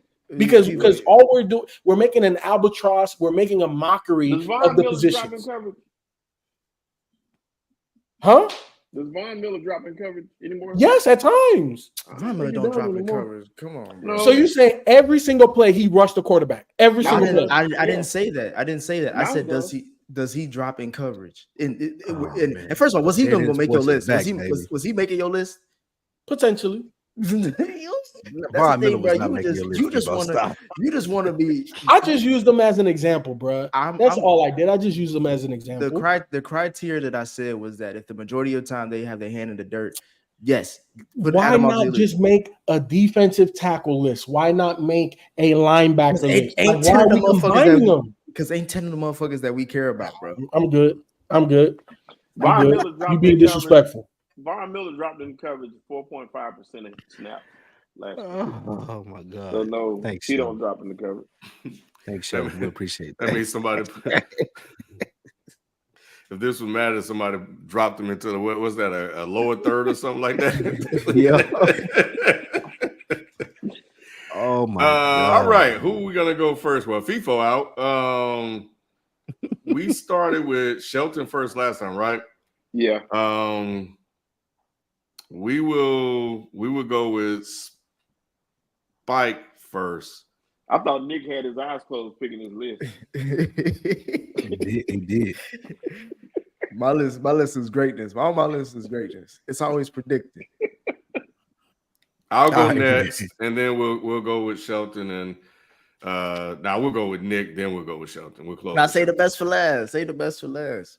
All right, from 10-1, man. All right, no. From 10-1, these are my top defensive linemen, people who put their hand in the dirt, to quote Nick.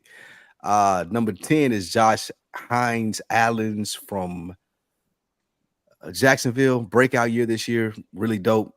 9, Aiden Hutchinson did his thing, got the Lions to the playoffs. He was the best player on their football team. Number 8, Quentin Williams, run or pass, one of the most disruptive players on the front seven of any team. Number 7, Dexter Lawrence, one of the few bright spots that the Giants have. You ain't got to say all that. Number six is Max Crosby. Man, he's a beast. If this was a different list, he would definitely be higher than 6 if we were excluding some players like interior defensive linemen. But hey, it is what it is. So Max Crosby, but he is a monster. And 5 through 1. 5, Nick Bosa, monster. Myles Garrett, monster. Chris Jones, monster. TJ Watt, monster. And of course, the best defensive player in the NFL. Hey, maybe quite possibly the best non-quarterback at any position in the entire league, Michael Parsons. You don't believe Michael Parsons is better than TJ? Michael Parsons is better. Michael Parsons is better and more impactful than any non-quarterback in the NFL. Whatever money that he asking for, give it to him. He's the Lawrence Taylor of this generation. Michael Parsons. I saw it against the Packers. Yeah, I'm about to say, what are you doing against that Packers game? How many sacks? Michael Parsons is the Lawrence Taylor of this generation. He the Lawrence Taylor of his household. That's it. Michael Parsons is the Lawrence Taylor of this generation. Give that man his money. Wow. He does deserve to get paid, but he ain't number one. He ain't better than Chris Jones or Myles Garrett. I don't give a damn. He's better than whoever you mentioned. He's better than whoever y'all mentioned, whoever y'all got his number one, whoever the league got his number one, whoever NFL Network got his number one. Mike Parsons is number one defensive player in the league. Man, put up my list, man. This let me go ahead and get this out the way. Let me put up because number 10, Kevin. I don't know how to say his name. He's from somewhere. Thibodeau. I got coming in at 10. Number 9, Aiden Hutchinson. Number 8, Will Anderson Jr. 7, I have Quinnen Williams. 6, I have Dexter Lawrence. And let's do this top 5. I have TJ Watt. Michael Parsons dropped this year for me all the way down to 4. And then closing it out, it's not. We got Nick Bosa, Myles Garrett, and number 1 is Chris Jones, man. He's Chris Jones, that guy. Yep. One title. Was an animal out there. He arguably won them that title, in my opinion, more than Patty. I can see that. Mm-hmm. Taylor, don't let these niggas change Michael Parsons' position because I put him in number 1 and they want to hate now. Make sure that they get the accurate Michael Parsons position for every pick. Nick, what you got him in 1? You gonna see where I got him at. It damn sure ain't 1. Let's go to the greatest list. Have Trey on there. All right, let's go number 10. Why Cincinnati Bengal? You know what I'm saying? Trey Hendrickson. He's gonna have a breakout year because it's a contract year, and he probably gonna be gone after this year. Number 9, I have Aiden Hutchinson. He's really stepped up for Detroit. Number 8, I got Sexy Dexy. Like you said, he's the bright spot of the Giants. Number 7, I got Max Crosby. He's probably the only reason why the Raiders are relevant. Number 6, Quinnen Williams. I think he's going to be a huge disruptor this year for the Jets. And my top 5 is probably the most bona fide top 5 you're going to get. At 5, I got Nick Bosa. Parsons too low.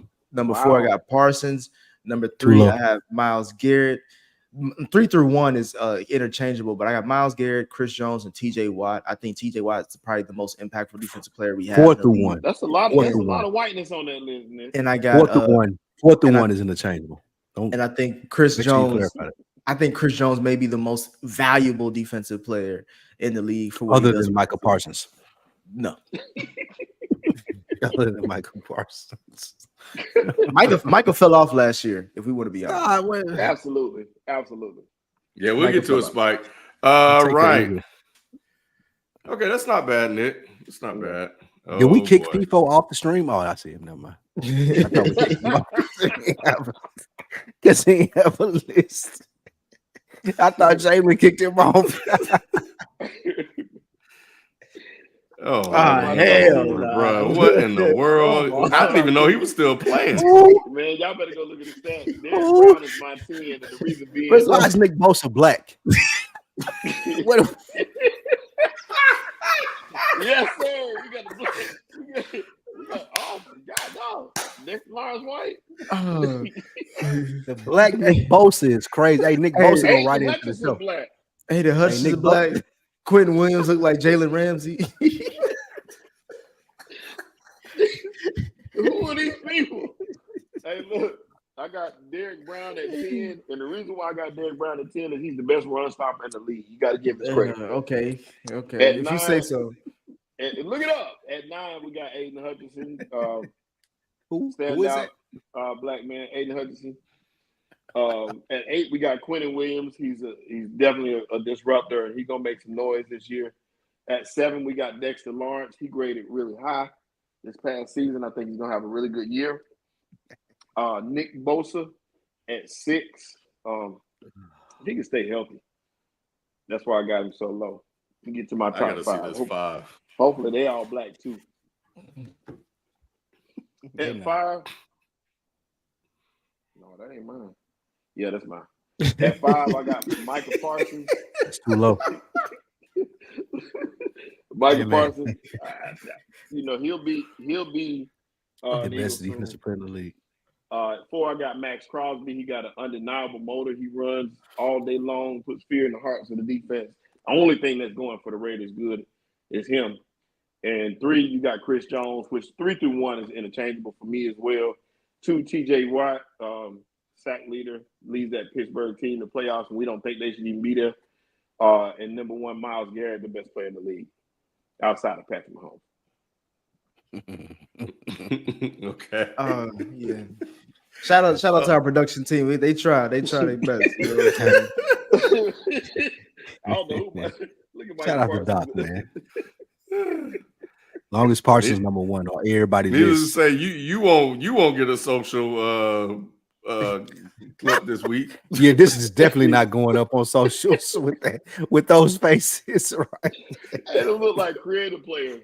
Hey, you just sit out to the next week, man. The next list is over. Spike. Yes. You gotta admit Micah fell off last year, bro. He did not. What are y'all talking about? He was on my list. I had high expectations for him, but I had to be honest. He had to drop down, bro. I'm gonna tell y'all what happened. We had safeties playing linebacker at the end part of the season. So Michael Parsons wasn't able to do what he needed to do because everybody was in pass coverage and nobody was covering runs. That's what happened. What that got to do with him? He had to compensate. He had to compensate for all the bullshit that was behind him. As far as I got a dude that's 197 pounds playing middle linebacker. And he did a terrible job compensating too. I mean, he's a better podcaster than player. What round of the playoffs did y'all make it to, Shelly? That's what I want to know. What happened to y'all? Like, let's ask that question. Y'all had to fire both of y'all coordinators. Like, come on. I will say that losing to the Packers is a lot better than losing to Baker Mayfield. That's the one thing I would say. Hey, that's insane. It was I got a franchise quarterback in Jalen Hurts and losing to Baker Mayfield. It was a rough year. Rough life. Rough life as an Eagles fan. Yeah, and you're right. They did get rid of coordinators. What moves did Dallas make to improve on their Both coordinators. Right. What move did Dallas make to improve on their standards? We got rid of our coordinators too. All right. Well, y'all gonna have a whole season to do this. Let's hit this last one in the super chats and get out of here. Somebody put something about the Olympics on here, so I'm gonna ask. Simone, why does that say Bowles? There's an O here. Bole. Simone Biles, Team USA Gymnastics wins gold once again at the 2024 Olympics. You know, I heard that she can do one of the flips that a lot of other folks can't do. Yeah, they renamed it after her. It's a triple backflip thing off the pole. They renamed it after her, as far as her being the GOAT of the sport and only. But I thought there was like another person that could do it before her, and it had their name, and then since she's the only one that could do it, okay. I don't know. All right. Give that black woman her shine, kid. No, who else? We only know about her. Like we don't care about any of the other black. It wasn't a black woman. And her husband love it too. Yes. He got to miss time in camp to go. I'm like, that dude need to be in camp because I don't know if he's secure on making it. Hey, he getting cut. It ain't Right. About Talking about, yeah, you can go ahead. Yeah, he ain't got to worry about it. But no, I think that's dope. That's good, for her. Securing gold. What are we looking at in terms of medals, though? How we faring? I think Are the she's black going people down. winning all the medals? She's going down. Her personally, she's going down as one of the most decorated, prestigious, most decorated Olympians in the history of the sport. Like they calling her GOAT and saying that she compares to anybody else, Michael Phelps or all of those people. But as far as overall medal count, I think the U.S. Japan is fourth. kicking our ass, bro. Yeah, Japan is we're fourth. Them Asians been working, bro. But y'all know Chinese people can't run, man. The Asians can't run. Track and field come up next week, bro. Track and field come up next week, bro. We finna get it in. we dominate though. We got more medals. We got the funny thing about that is like when Lou said it, I was like, I've never seen any Asian countries win the track and field, bro. Ever. There's one. Never. I can't remember his name. I want to say distance, he long no. He's actually a 100-meter runner. He is, bro. Like, look it up, bro. It's a Chinese dude. He broke. No way. In the last 2 years, he broke 980. He has the fastest start ever in like Olympic history. Like his first 20-30 meters is the fastest ever. How did he finish? He's short. He's only like 5'8". I can't remember his name. You know I'm bad with names. But he's short, so his stride length hurts him down the stretch. So the taller athletes catch up, but he gets to such a fast start that sometimes he's able to maintain and finish top 3. But he's the fastest Asian ever. So you're bragging about an Asian that can start fast and finish slow? What?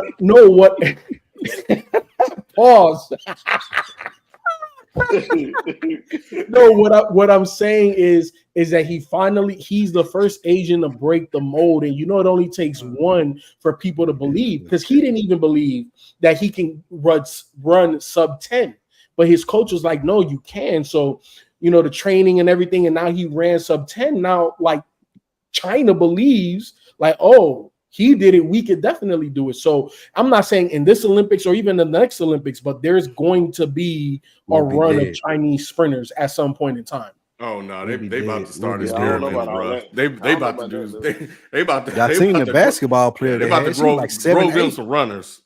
They put one of them basketball players in the tube. She was like 7'8". Y'all see her? I seen it. The tall, yeah. Playing those talking about Yao Ming, bro.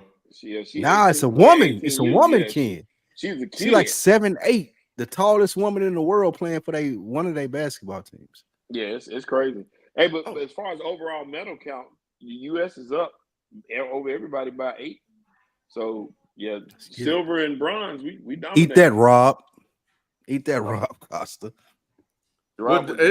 Doesn't gold matter the most? Why do we care about Well, now they do overall. They do overall medal count, then they do gold count. And we're only down 7-4 in gold. So, like you said, some more events are coming up. So we got a chance to make up some ground. Look, his name is Su Bingtian. He's the 5th fastest man all time in 100 meters in Olympic history. 5th fastest. Taking off. No, all time. He ran 983. He's the 5th fastest guy to ever run 100. That's what I'm trying to say. Like, dude isn't trash. He's just short. Let us have this. Let us black people have this, bro. No. Look. The Jamaicans and the Americans run track and field. Like 100%. I'm just saying that there is an anomaly out there. Soon be Tian. Just look him up, because that's an Asian record, people. Oh yeah, you're right. He's the 15th fastest. No, I didn't read the whole thing. He's the 15th fastest all time, but he's the 5th fastest. You see all the black dudes in front of him? I think it'll be good enough at all. Yeah, but 983. That's still a fast ass time though. Sub 10 is crazy. For an Asian, yes. For an Asian, 983 is fast regardless. You can run 983? Hell fuck. When you were young? No. I was not a sprinter, bro. Hooper. Okay. That's it. All right. I was just asking. You can run a 983, Ken? I'm pretty sure I could.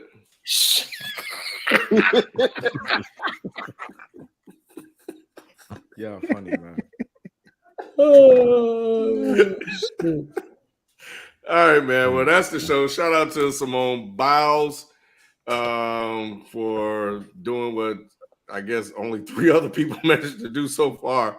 I guess we'll check in next week, Lou, to see how we doing with running. I don't know why we so good at running, bro. But hey, man, you know why. I do know why. Check some news stories out. You'll see why. Bill Burr has a funny ass joke about that shit, bro. This shit is hilarious. I love some people don't like it because he talking about black folks. But shit's funny though.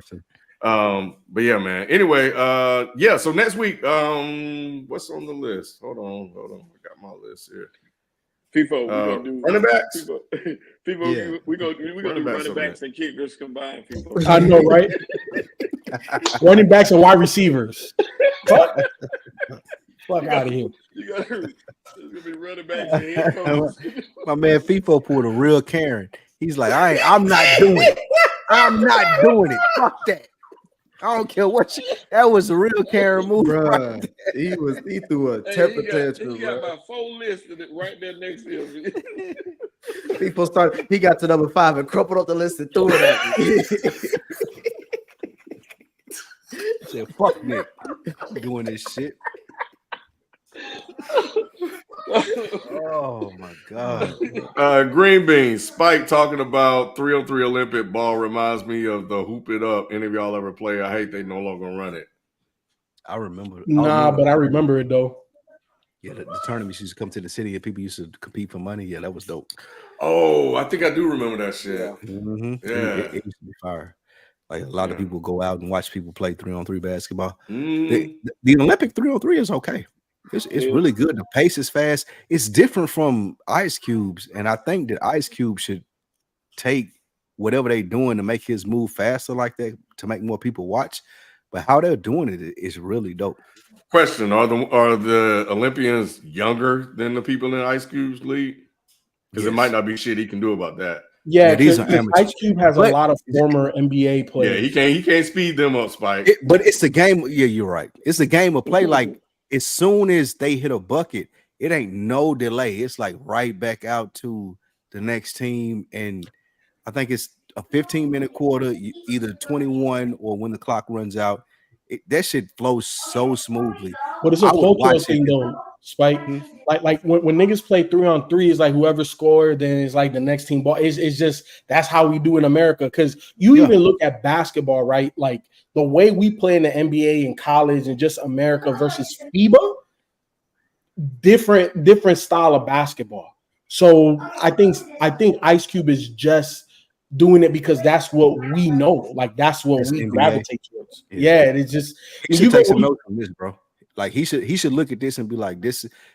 I think if the big 3 was played like this is being played right now, it would be a lot more popular. Do you? I don't think Americans care about that. No, I think they would. I think they would if it could be digested like this is. Like I looked at this and I wanted to keep going, but I was like, okay, this is interesting. And then by the time that I knew it, the game was over and I watched the whole game and it's 20 minutes out of the day. With Ice Cube, shit, it take like an hour. Mm-hmm. If he took this, if he did this, I think a lot more people would watch it because it's a lot faster. You can understand what's going on a lot quicker. Maybe you get more famous players or whatever. What you talking about? Understand what's going on, nigga? Check up, shoot, make it, bucket. But that ain't what the big 3 look like though. The big 3 is like a whole lot of extra shit going on. This ain't no extra shit. We trimming all the fat. Spike, you're not going to get bigger names because here's the thing: the biggest names in basketball play in the NBA, and niggas ain't gonna play in the NBA and the big 3. I ain't gonna lie to you, people. I feel like if they did it like they doing in the Olympics, bigger names would play. Like who? It's like who? I don't know. Maybe college or high school people who are highly anticipated. But what I'm saying is they feel like it wouldn't take as much of their time or just time in general. It's injury risk. It's injury risk and it's a money risk. True. Because, NIL now for college players and just them big ass contracts in the NBA. Ain't no NBA player. The only one that even, flirted with the idea was Jaylen Brown. Let me ask you this. If you were a popular college player, you wouldn't play 3-on-3 Nah. Olympic basketball to get a gold medal? Nah. For your country? Wait, you said for a gold medal? Yeah. For a gold medal, that's different. But I'm not going to play in the Big Three. I'm asking. That's what I'm saying. Not the Big Three. I'm saying as far as the NBA, excuse me, as far as the U.S. having the best 3-on-3 basketball team, if I went in college and I knew that I was cold, would you play for the USA team? Yeah. Okay. But so they should promote to them. That's all I'm saying. No, 100%. All right. I think this might be something we can discuss offline, and I saw a couple of people others say it as well. Avi Argadi said instead of doing top 10 for each position, we should do just 5 for them. So 5 actual positions, tackle, and 5 defensive end, 5 safeties, 5 cornerbacks. That 5 linebackers. Fuck out of here with this combining shit, bro. Being not to bring that back up, disrespectful. It might not be a bad idea. Anyway, that's gonna do it, man. We'll catch you guys next week. We are out. No super chat, huh? No super chat. I read through it already. Yeah, okay, so we good. Yep. So appreciate it, and we'll catch you guys next week, man. We out. Peace. Peace.